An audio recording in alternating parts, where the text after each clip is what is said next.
Okay, we're looking here at the Weather Channel, and we're going to do some evaluations here, some assessments, and I want to talk a little bit about what God has showed me. Let's first hit the play button and see what you're talking about here.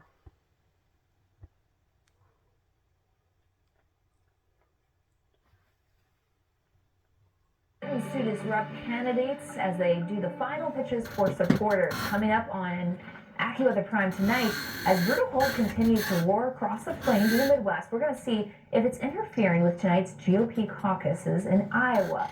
And here's Kevin Costner with more on what you can see tonight on Prime. Kevin?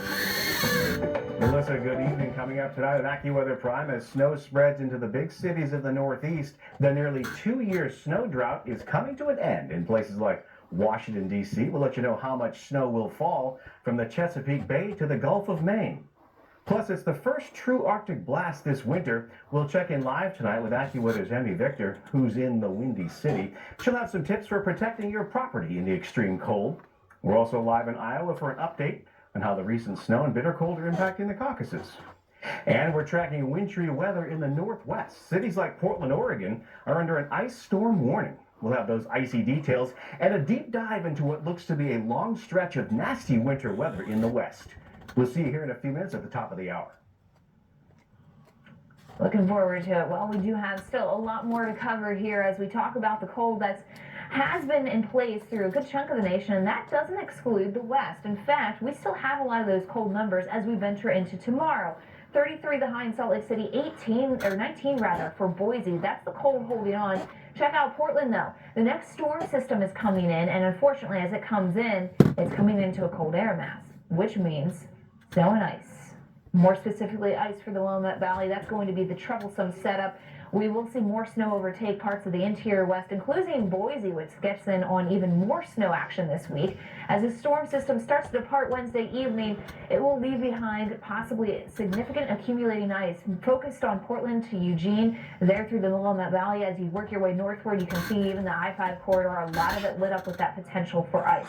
This same storm system becomes a player for the eastern U.S. Thursday into Friday. You can see it sweeping here out to sea. Lots of rain on the southern side, but even parts of northern Virginia, Tennessee get in on the snow again. Arkansas, you could see more snow from this storm. There's still a lot of details to come, but it looks like it's going to be a quick enough mover to produce about 1 to 3 inches for a swath of the Ohio River Valley, parts of the Midwest, and pushing into New England before it moves out to sea. You can see, though, a couple areas, higher elevations off the lake shores and higher elevations where we're picking up 3 to 6 inches with some of the snowfall as it quickly moves its way east, and it's going to continue to bring in more cold air behind it. So we will be talking about a winter-like feel remaining for us for into next week.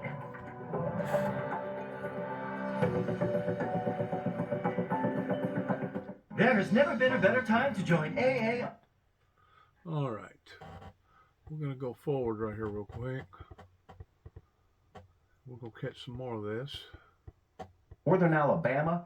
We've got Tennessee in here with almost 6 inches of snow here in the Music City, folks. So lots of travel problems, lots of flight delays. Nashville Airport for a time tonight was shut down, but now it's back open.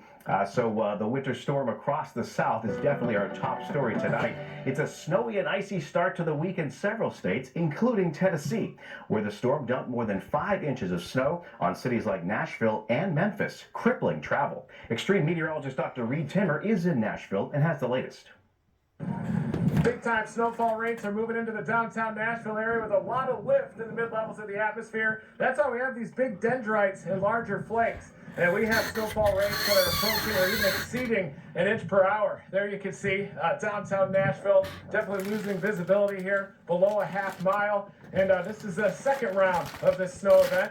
Probably had 3 to 5 inches last night, another 2 to 4 today, and this could definitely be the more significant event total since 1996. here in the Nashville area. Roads are extremely treacherous, especially those rear-wheel drive vehicles attempting to go uphill. People are stuck all over the place. You can definitely hear sirens that are happening out here. Thankfully, it is a holiday, so not a lot of people are on the roads, and they definitely are heeding those warnings to stay off because of the dangerous travel out here.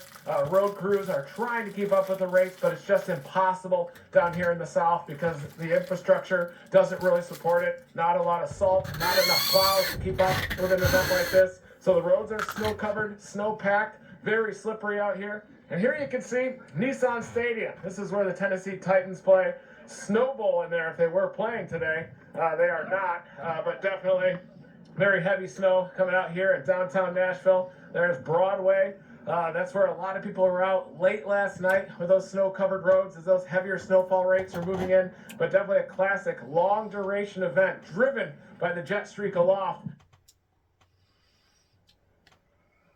All right, thanks for that report, Reed. I'll tell you what, folks, for the next few days in Nashville, the weather is going to change a lot. We have very cold air on Tuesday in the Music City, a high of only 21 degrees, but the snow is definitely tapering off there for the rest of tonight. Wednesday, back to freezing for a high, and then another rain, snow, and mix comes at you in Nashville on Thursday. So winter has definitely arrived across Tennessee. Speaking of Tennessee, let's take a look at the radar picture now, and the heaviest of the snow is over for Nashville. This is kind of interesting. Three big cities in Tennessee, Memphis, Nashville, and Knoxville, all saw around 3 to 6 inches of snow with this storm. Pretty impressive stuff here for the volunteer state. Now, we also have some icing going on across Louisiana.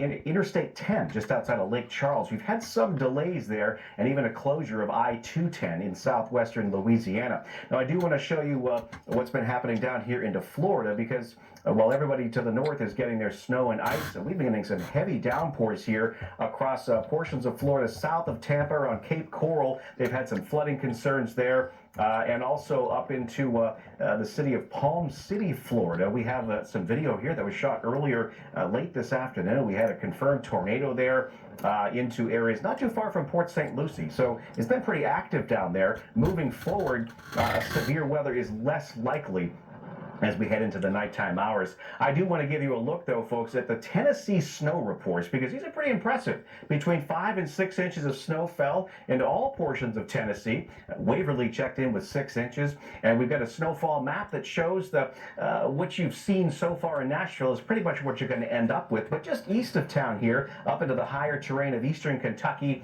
and portions of northern Tennessee, 6 to 12 inches of snow through this Monday night.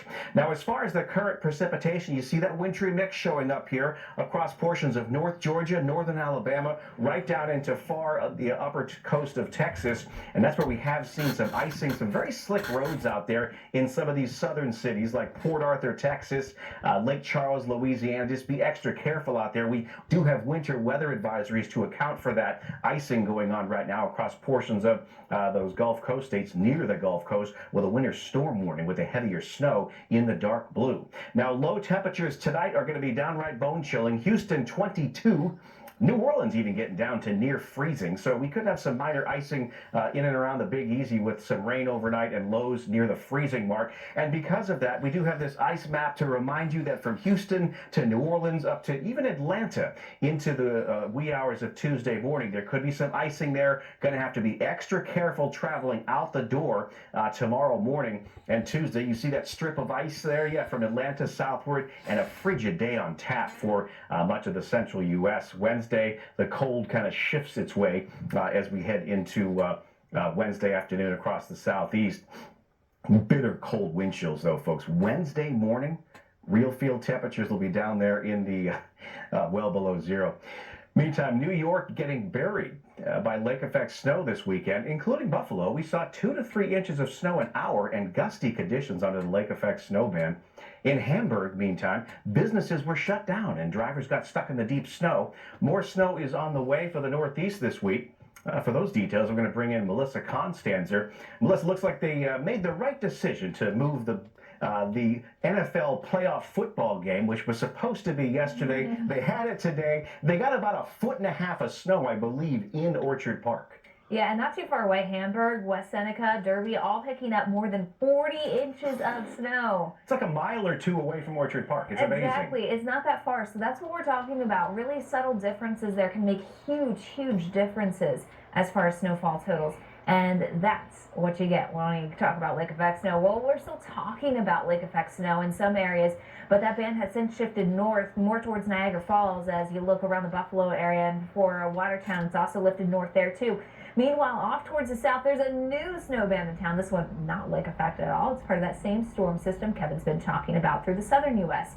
And here it is, driving the snow through Kentucky, West Virginia, and actually Virginia too. Places like Richmond have picked up on snow, several inches of it too. Some places 2 inches just outside of town. Washington, D.C. has the snow. Philadelphia has the snow. New York City, you're getting it soon. The Garden State, New Jersey has dealt with the snow right to the coast. What's different about yesterday to today, beyond the snow, is the winds. Washington, D.C., it was much nicer to get that snow coming down with just 6-mile-per-hour winds. But you have to remember, even though the winds have lightened up throughout the day, the cold air has settled in for many. Detroit 7, 15 in Buffalo, and we're at 29 in New York City. And we have struggled to make it to 32 today. We will stay in the 20s overnight tonight as the snow advances northward. New York, Boston will get in on the action. So if you're headed Tuesday morning to work or school, it's gonna be a mess. Here we go, Tuesday. You can see the map, lots of blue, and there is that mixing threat for places like New York City and Boston. So we're not necessarily talking about all snow here. In fact, both of the AccuWeather forecasts officially call for at least some rain trying to mix in or freezing drizzle in Boston and New York City. So we will be dealing with that as we go through Tuesday. Washington, D.C., the last flakes move out early. Here's that blue coming northward as we go through the middle of the night, and tonight through tomorrow morning, things are pretty active, but we also have more of that moisture developing on the southern side. So the driving to work, pretty tricky there, possibly for Washington, D.C., especially for Philadelphia and New York. And then as you get into Boston, it's still trying to pull out through the afternoon hours before it. Okay, I think we've heard enough right there. We're going to back all the way back where it first began. And I'd like to catch something here real quick. Out there, and we are looking at, again, some Okay, let's back up right there. Right there. What we have here is a very complex contrast system. And right now, I want to speak to the climate deniers because they have yet to understand about global warming compared with biblical Bible prophecy. The instability of the hot versus the cold versus the hot, has changed to the degree that now, whenever the hot does get hot, it gets entirely too hot. And as we see, whenever the cold comes down, it spearheads down, and it ordinarily goes even further than what it normally does. But what really takes place is the transition from it being warm versus being cold, and our bodies does not have time to basically become adapted to it.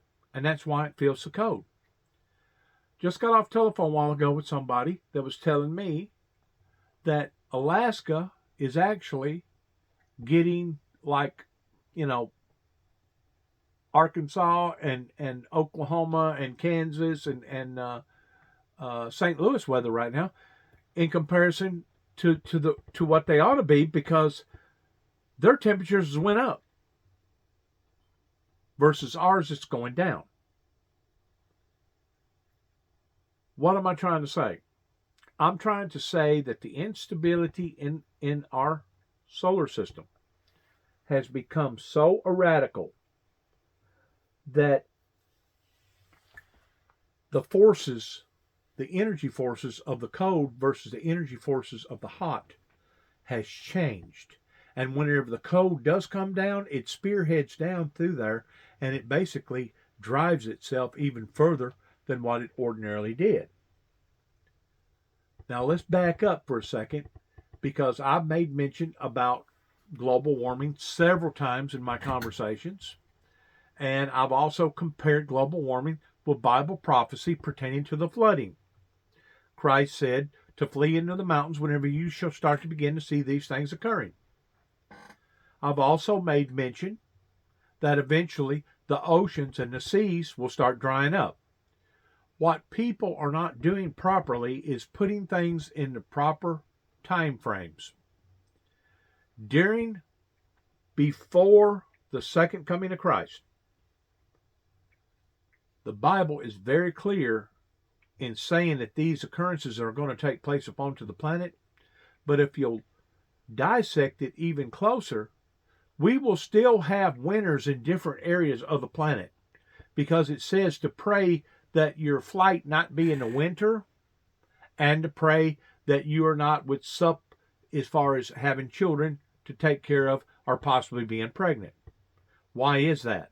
Because it will be that much more tougher and harder on you.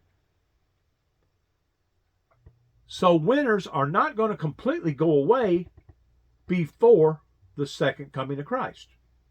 They're going to become erratical, but they're not going to go completely away. During that 7-year tribulation period, things will sure enough get out of whack. And that's whenever you'll see the major flooding.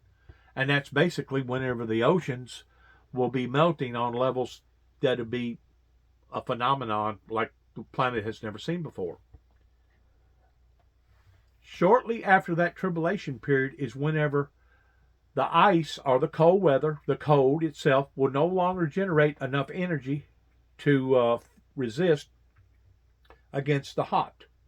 That's whenever the oceans and the seas will start evaporating, the same as we've seen lakes, rivers, aqueducts, watersheds, and etc. dry up all over the planet. In the process of all that, have you ever seen a spinner go off, or whenever you was a child growing up, you spin this thing, it kind of looks like kind of like a pyramid, upside down pyramid. And whenever you first spin it, at first, it is spinning. The centrifugal force of that spin is so fast that you can't even hardly tell that the topper is even moving. But as the centrifugal force slows down, what happens to the topper? It starts bobbling back and forth, and before long, after it bobbles enough, it falls over. So you got to look at what's going on with the globe about 3,000 to 4,000 miles below our feet, pertaining to that being basically our stabilization. That once the globe, the lava in the globe starts either going backwards, or it starts stopping and starting, or starts changing, it changes everything on the outside of the planet, because that's basically our internal balance. Kind of like a ship, a sail ship that's got a long rudder that goes down into the water. I don't remember the proper name of it, but usually the rudder is basically as long as what the sail is. That helps keep it balanced. As the gravitational pull is changing back and forth, up and down, stopping, going, reversing, etc., it is causing basically the earth to bobble. We don't feel it, we don't see it, and it may not be bobbling necessarily on the earth itself, but it's bobbling with the atmosphere above the earth pertaining to the loft, because it's all in conjunction with one another. According to the Bible, somewhere, I guess, about the 17th, 18th, 19th chapter, something like that, it talks about the four winds of the earth will stop. Basically, that will be whenever New Jerusalem comes down and lands on the planet after the 7-year tribulation period, and that will start the new millennium, the 1,000-year millennium. During that 1,000-year millennium, Things will be going on the planet like humanity has never seen before. Earthquakes, volcanoes, eruptions, the sea turning dead, meteors coming out of the sky, etc. During that 1,000 years will be during a time that our oceans will dry up. Basically, the earth is going to be destroying itself from the inside out. I call it regurgitating itself. The instability that we're seeing right now with our weather patterns will, in fact, only get worse. That's the reason why Christ said to pray that your flight not be in the winter, nor pray that your flight not be if you was pregnant or taking care of children, because it's going to be that much more worse on you if a female is doing this. It's only during that 1,000 years, whenever the wind stops blowing, the planet itself will basically stop.